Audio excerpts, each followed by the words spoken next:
أعوذ بالله السميع العليم من الشيطان الرجيم بسم الله الرحمن الرحيم الحمد لله وكفى ثم الصلاة والسلام على عباده الذين اصطفى وبعد السلام عليكم ورحمة الله وبركاته musidɓe an julɓe neniraɓe babiraɓe e bandiraɓe kotoɓe e ceernoɓe e miññiraɓe on fop moɗon julɓe Allah ɓen fuu musidɗo mon Abdallah Diallo Bruxelles salmini on salminago dina salminago l'islam salminago yimɓe aljanna ka aljanna yo Allah waɗu en fuu meɗen hara ko en jaaɓe yimɓe aljanna amin amin hara en artiɗo hande kadi inchallah ka page meɗen Facebook laawolkisal ɗo haray inchallahu ka juulirde meɗen ɗo nde wonɗen suudude nden inchallahu ko ɗum woni masjidu ibadurrahman haray wonde nden laaken haray ko ɗon wonɗe wadde ɗi yewtereji ɗo darsji ɗin fop inchallah ko yiwɗon kon fof waɗama e nder lewru sumaye ɗum ka juulirde meɗen ɗo haray inchallahu onon waɗuɓe ɓen fop on weltanama on jarnama on sannama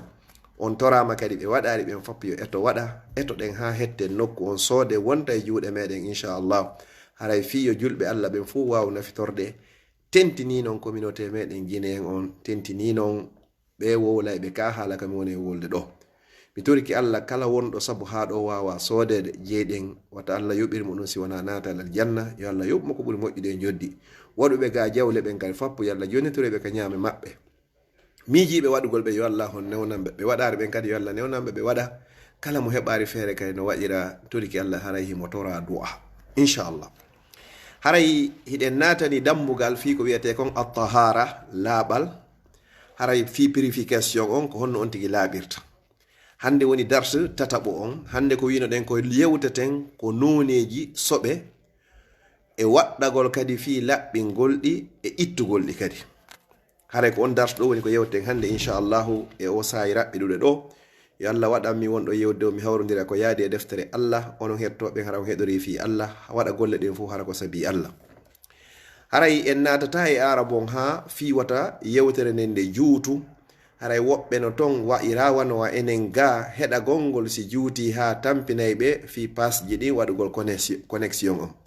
haray en rewtay tun inchallahu ka haala meɗen ɓay ko enen woni e yewtidirde na arabuɓe wonɗen e yewtude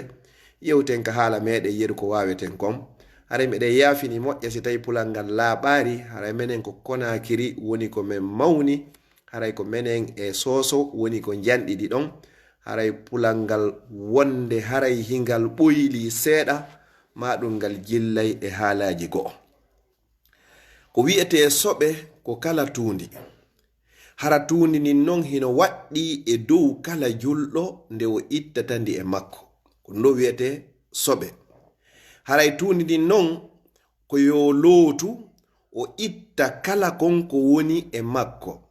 imma tuundi nin kaka ɓandu ma tuundi nin kaka cunci ma tuundi nin kaka nokku ka o juulata ɗon dalil meɗen e muɗum Allah yewti ka Qur'an o wi'i wa thiyabaka fatahhir e suratul mudaththir wo haray de cunci maɗin haray ko ya laɓɓin ɗi nokkugo kadi o yewti o inni wa yas'alunaka anil mahid hiɓe landoma fi filayir qul huwa adhan fa'tazilu nisaa fil mahid wala taqrabuhunna hatta yathurn fa idha tatahharna fa'tuhunna min haythu amarakumullah jonnon no tawa e nooneji soɓe ɗin en adday ɗo nooneji 10 hande jango addoyen nooneji 4 fop majji ɗi moɓidirɗen ɗin yeru ka wawɗen humpitade ɗon e moɓidiri nooneji soɓe 14 ma 15 hande noon en hittinay ɗo yewten ɗi 10 jango ƴetten 4 luttuɗi bi isnillah nooneji e soɓe noone arano on ko bawlul adamiyi ko coofe bani adama ko soɓuɗum wa ghaituhu e soɓe makko ɗen kadi hurgo njano ngon e hurgo tosoko ngon ɗiɗi non ko ɗi soɓe woɗiɗo non yakunu tathiruhu ɗiɗo hiɗi laɓɓinire bil ghusli wal izala sabu lootagol ma ittugol e on tiki jonnon ka bawle ɗo no natori ɗo bawlul ghulam coofe paykum pay coofe boobo hara ko gorko wal jariyatu e coofe boobo kono hara ko jiwo. Jonnon ɓe inni wo coofe boobo hara ko gorko si memi conci goɗɗo haray ko yo wiccu. Si tawi coofe boobo memi conci goɗɗo hara boobo on ko jiwo, ɗon haray conci ɗin ko yoɗi loote, ko yoɗi wuppe. Fodde kamɓe ɗiɗo ɓe ñamari ñamete. Si yehi ha ɓe watti ñamugol ñamete, haray conci ɗin hande kadi ɗi fop majji ko looteteɗi, bima'ana ko wuppeteɗi. Mi fillito, boobo si lewni e ma, bima'ana suufi e ma, si tawi ko boobo gorko, wiccugol ngol tun sonson e hewre conci ɗin no wawa yonugol. Amma boobo si lewni e ma, hara ko boobo jiwo, haray ɗon ko ɓuri jiccugol kon conci ɗin ko yoɗi wuppe. Fodde kamɓe ɗiɗo non ɓe wattari ñamugol ñamete. Si ɓe ɗiɗo non ɓe watti ñamugol ñamete, haray ɓe ɗiɗo non conci ɗin haray ko wuppeteɗi. No tawa kadi e soɓeji ɗin ɗo ko wiyete kon alghil, no tathiru na'al ɗo ko paɗe. Si soɓe goɗɗo no watti paɗe o yaaɓi soɓe, haray paɗe ɗen ko honno laɓɓinirta ɗe, ko fofugol ɗe yirga ɗe ka mbulmbuldi. ɗon andi e yewtino hanki ko laɓɓi goɗɗo ko laɓɓinorta ko imma ndiyan ma ɗum haray jarendi mba mbulmbuldi ma sifa wanwa ɗum. Joni noon sa yaaɓi soɓe ka paɗe ma, haray hande kay ko a ƴettu koyngal ngal fofangal yirgangal paɗal ngal ka jarendi ha batte muɗum on fop wawa iwgol. No tawa kadi e o soɓe ɗo kadi honɗum tathiru dhailu thawbul mar'ati yutahhiruha at-turab. Sonnajo kadi himo ɓorni conci l'islamu timmuɗi, hara conci ɗin hino dasade ka leydi, ɓay ko ɗum ɗon l'islamu no hana accede concol sonnajo ngol daso ka leydi yeru embere sogonal. Joni noon si ngol concol ɗon ngol dasike e soɓe, si ngol iwiɗon ngol dasoyike nokkugo ka laaɓi, haray on nokku laaɓuɗo ɗon laɓɓini ko soɓi kon e concol ngol. ɗum noon kadi ko jarendi ni woni ko laɓɓinirte no sella ka sonnajo on juulida e muɗum. ɗo noon haray lil asafi shadid ɗo haray piiji ɗin ɗi waylitike.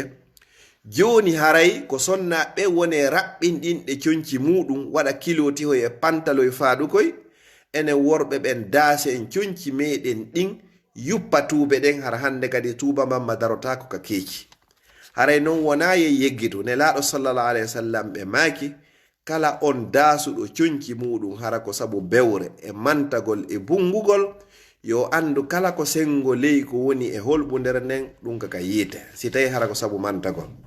Basen je goo hino waɗi e ɗuɗum harande ɗa yaa 2,50 m fop hino ka leydi, hara ko payko e ƴetta ko tambo ɗum, haray ɗum ɗon yo khalifu shar'i no lundi dina kan no lundi sunna on. No tawa e muɗum kadi laɓɓingol leydi nin kadi so tawi leydi ndi gandi tuuni ɗon kay ko laɓɓinirte kadi haray ko ndiyam. ɗo ɗon andi ñande goo ne laaɗo sallallahu alayhi wa sallam hiɓe ka juulirde maɓɓe madinatul munawwara, kamɓe sahabaɓe maɓɓe ɓen hiɓe tooli aaden fulawa non iwɗo ka fulawa mo anda saare o naati non o tawi ɓe ka nder juulirde, haaju makko yani ɗon non e huntugol haaju ko ɗum woni soofugol, o yahi tun o dari sera ka juulirde ɗon o soofi.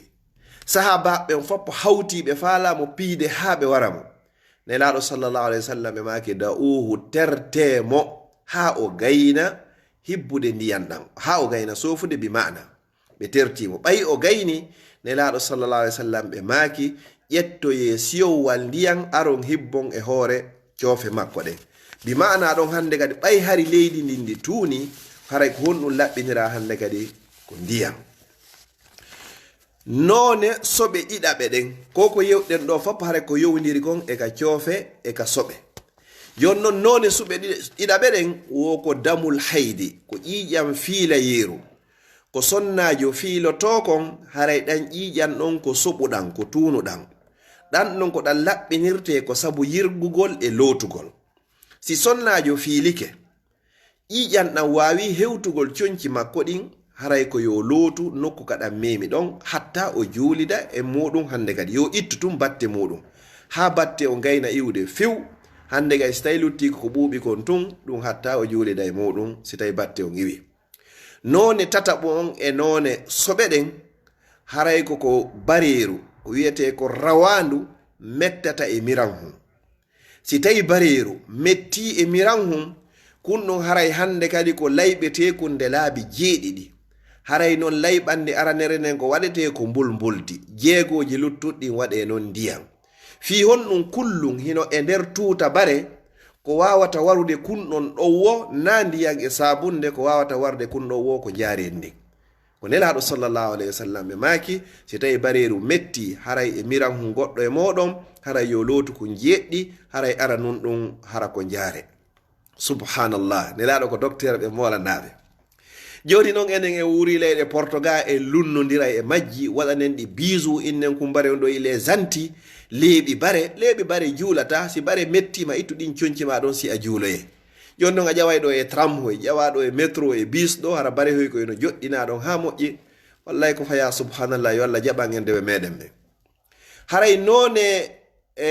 nayaɓo on e noneji soɓe ɗen wo ko addamul masfuh wa lahmul khinzir wal mayta maɗum wal mitata. Haray ko wiyete kon ko ƴiƴan sakotoɗan e tewu kose e jiibe ɗiɗo fappu kadi haray ko soɓuɗi. Jon noon guri jiibe hara on jiibe ɗon haray hino ñaame tewu makko on ko ñaamete ɗum fewndo ka o wurno ɗon si tawi o hirsama haray ngin guri ɗon haray ngin ɗon singi hoppama haray ngin ɗon hingi laaɓi. Haray noon no woodi ton jiibeji ɗiɗi haray ɗin no hiɗi dagi ko wiyete kon aljaradu wa samak. Haray no woodi ton kanelaɗo sallallahu alayhi wa sallam ɓe maaki Allah on daginani en jiibeji ɗiɗi haray o daginani en kadi ƴiƴe ɗiɗi. Amma jiibeji ɗin ɗiɗi ko honɗum ko wiyete kon alhuutu wal jarad. Woɓɓe ɗina ko kanu mi anda ko ngal ɗo wiyete ka pulal moƴƴa, amma non huutu on ko liƴƴi. Liƴƴi sa lingi sa ƴawnigi ngin ɗon haray naafi a hirsay ngi ko woni ngi jiibi kono haray ngin ɗon ngi dagi ñaamugol. Jon noon amma noon ko wiyete kon honno ƴiƴe ɗen ɗiɗi ko alkabdu wattihal. O kabdu no wawande joni hara ko ɓernde nden ko ɗum wiyete kabdu ɗo. Haray ɗeɗo ɗiɗi noon malgré ko ƴiƴe kono haray ɗeɗo kadi haray hino dagani en ñaamugol. Haray si ɗum ɗon feƴƴi soɓe jowaɓo on ko tawata ko tuundi ko wiyete kon alwadiyu. No woodi façon di'e nayi yaltayɗe yaafo ɗon e awra bani adam. Coofe ɗen, wadiyu on, masiyu on e maniyu on. Ɗeɗo fof koye laawol gootu woni ko yaltirta. Kono kum be majji no woodi ko yaltinta ɗum. Joni noon fuɗɗoren ɗo wadiyu on. En andi bawle ɗen ɗen non ko soɓuɗen. Wadiyu on haray ko diyan danejan ko ɗa yaltata e gorko ko ɓaawo bawle ɗen. Yaafo ɗon si onti gayni sofugol ha gasi yaltay ɗon dihal danehal hara hikal ɓowri hikal wonde haray waytay wastay ko wanowa garahum. Woɓɓe kal yaltay ado bawle ɗen, woɓɓe kal yalta ɓaawo bawle ɗen. Kalɗon kadi haray ko soɓukal ko honno on tigi laɓɓinorta on tigi koyo lootu awra on tigi yiito on tigi o salligo e kala ko kaldihal ɗon memi e coñci on tigi ɗin ma ɓandu makko ndun kal lotantake longal. Dihan ɗiya ɓanɗan soɓe ɗen ka soɓe jeegaɓe ɗen ko almasiyu. Ko wiyete masi ɗon kadi ko ndiyan danejan ko wonde tuma ɗan ɗo ɗa yaltata ko indatta fakkuri biljima ko si on tigi miijitike fi rendigu, miijitike fi yiidugol e sonnaɓe ma sonnajo miijitike fi rendugol e gorko ɗan ndiyan ɗon ɗa yaltay. Ma hunde tuma kay ɗa yaltata indal mula'aba sa fijidi kadi e sonnajo ko ɗan ndiyan ɗon adoto yaltugol taho si maniyu on non aroya ɓaawo ko ɗa ɗo wiyete almasiyu. E honde tuma kadi ɗa yaltata indatta fakkur si on tigi jooɗike miijitike ha feƴƴiti ɗon ɗa yaltay. Si on tigi fijidi e sonnajo ha ɗa yaltay. Ma ɗum si on tigi jaari kadi hande kadi sonnajo ha ko ɗan ɗiyan ɗo woni ko ɗa yaltata. Ɗan ɗo noon si ɗa yalti haray hande kadi ko on tigi lootu awra muɗum on loota base ɗen ɗiɗi ley yaafo ɗon haray si innama base haray en fuu meɗen en faami bi ma'ana ñebbeje ɗen ɗiɗi ley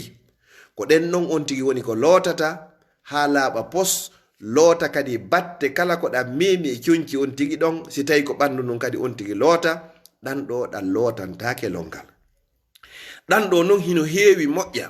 si goɗɗo no jombi acci ka meɗen himo ɗo kanko tun hiɓa yewta e téléphone ji haalaji welɗi hino adda ndiyannam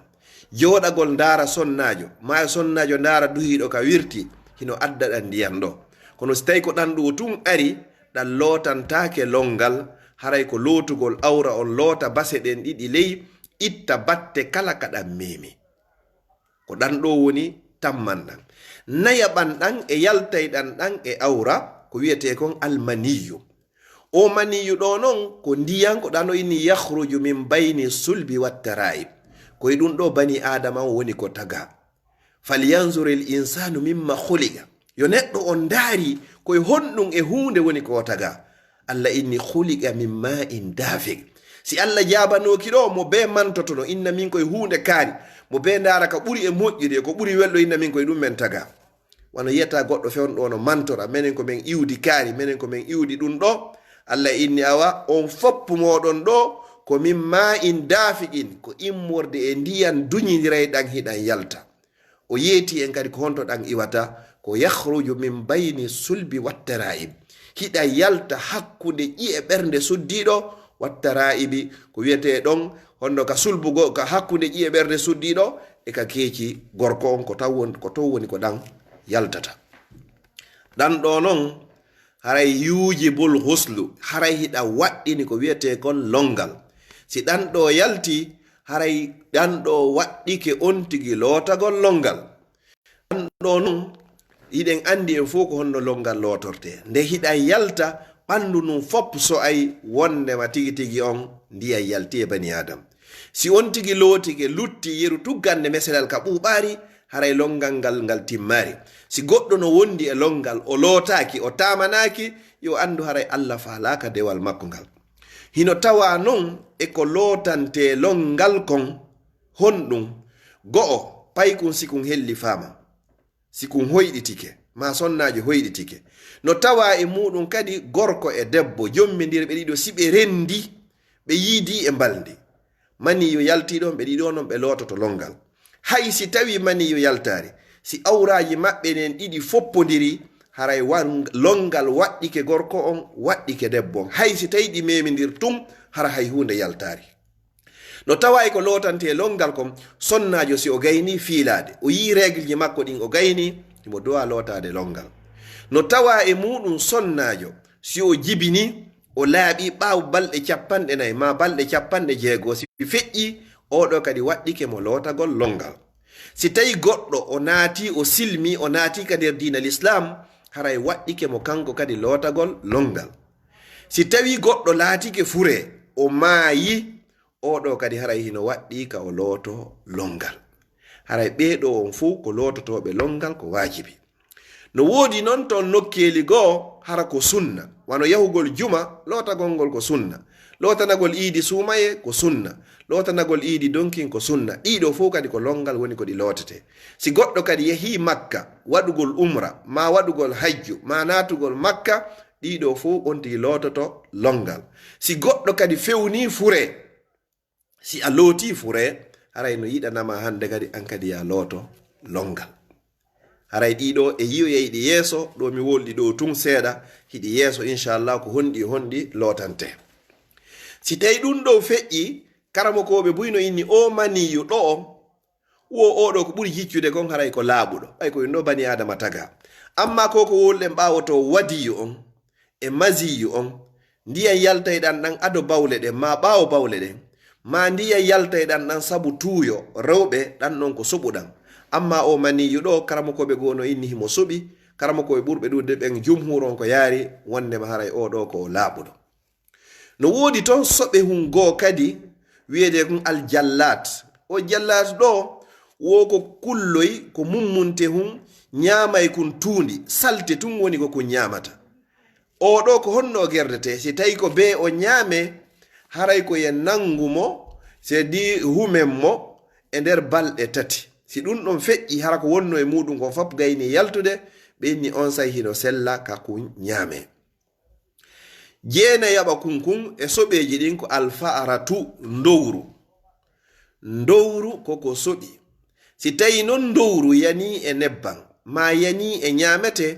haray ko yen ittu batte kala ko ndu memi. Itten ɗum no se yiɗi hande kadi ñamen ko lutti kon. Kono enen alhamdulillah hande ko ñamete hara no wodi. Mi sikki tun enen se yi ndowru takko ñamete on ara o ñamane kala han o ñamirte. Si ɗum ɗon feƴƴi e sappa ɓum kun e sakkitoron kun hande ka darsu ɗo lutta ɗiya jango inchallahu ko coofe ma ɗum jaañe konko anduɗen ñamatake tewu muɗum. Coofe kullum ma jaañe kullum, hara kullum kun tigi hino harmi ñamugol, haray coofe makkun on e jaañe makkun on kadi haray hino harmi koko suɓi. Amma non coofe ma jaañe kullum dagi kun ñamugol, haray ɗum ɗon coofe kun ɗon e jaañe kun ɗon koko laaɓi. Mi jonna o misal wano wa fuuta ka meɗen ma sifa wano ka amen, ɓe ƴettoyay jaañe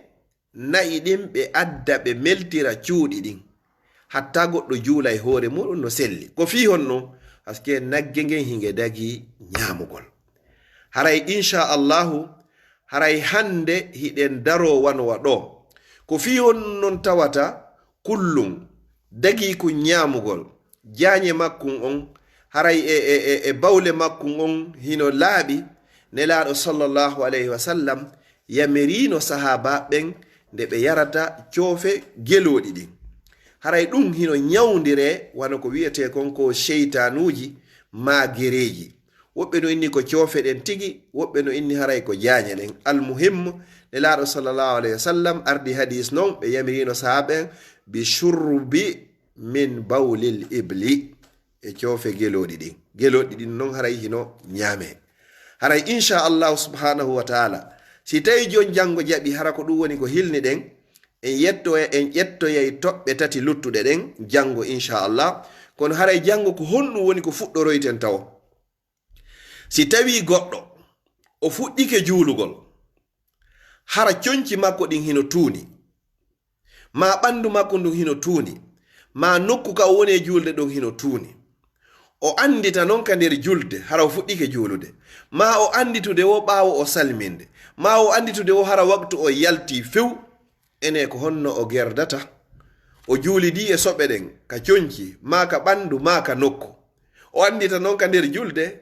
ado o salminde, ma o andita ɓaawo o salminde, ma o andita ɓaawo o yaltude e julde nden few,